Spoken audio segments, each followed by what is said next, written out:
कुंज अॼु वरी तुंहिंजूं अखियूं आलियूं आहिनि, ख़ैर त आहे? ए राणा, अब्बा हाणे अणचाक थी पियो आहे। छा थियो आहे चाचे मिस्रीअ खे? अलाए जो चवनि था अब्बो खट ते पियो आहे।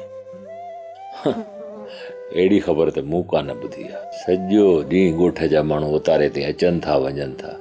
मूंखे फ़िक्र थी पियो आहे, ए अब्बा जी हालत अलाए जे कहिड़ी हूंदी। कुंज तूं परेशान न थी, आउं ॿाहिरि वञा थो, ख़बरचार लही थो अचां।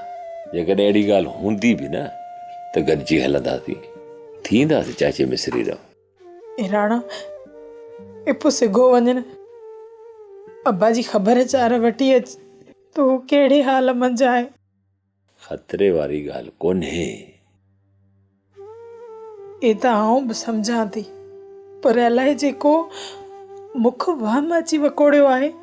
चाचे मिस्रीअ खे मिड़ई को खंघि खुड़को थियो हूंदो, का एॾी वॾी बीमारी कोन थी हूंदसि। तूं अब्बा जो हवाल वठी ए सिधो हिते अच, पोइ किथे कम सां वञ।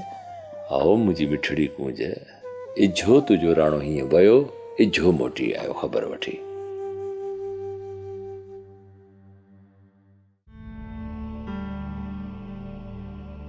ए सोरा सिलुड़ा आशू असलम ये कुजाड़ो मुंशी सफा वाती बेड़ो कीमतो थी नहीं। ए बेली यारां जी जिंदाऊं मुज़ेरी मां छॾाया विया, अॻिते खटन आंजा भाग। आओ सच्चे मुंशी? ए सच्चे न त ॿियो? ए तो को मूंखे घटि सम्झो आहे का निभागा? सवली खबर सुनाए मुंशी, सवली। ए हाशुड़े वारी ख़बर सुणी मुज़ेरी ॾाढो ख़ुशि थियो सिलुड़ा, ऐं चुई त इहे हाशुड़े वारा भले पिंड जो कमु करनि, पोइ इन छोरे सारंगे खे पोइ खणी ॾिसंदासीं। अहो आशिमड़ा, पो तो जे वियाह में वाह जो नचंदासीं। मुज़ेरी चयो त कंहिं बि शइ जी ज़रूरत हुजे त हकल कजां। की आशिमड़ा, मुजरी पंहिंजे लाइ दिल जा दरवाजा खोले छॾिया आहिनि। ई सिलू वधीक पाण खे ख़ैर तो खपे, लठ तुके मंझि पाण ॾाढा आहियूं, बाक़ी पुलिस जो को मसलो थिए त मुजरी खे मुंहुं ॾियणो पवंदो।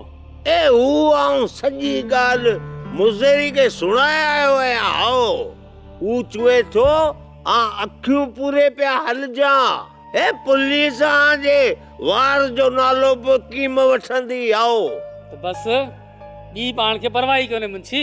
है न, ॿाहिरि वञो पंहिंजे कमकार खे लॻो, पोइ ॾिसजो पिंड जे कम खे।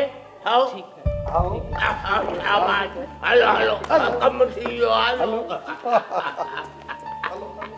सोप सीरियल सारंग जा तमाम एपिसोड्स ॾिसो HD क्वालिटी में। विजिट करियो असांजो YouTube channel Sindh TV HD drama.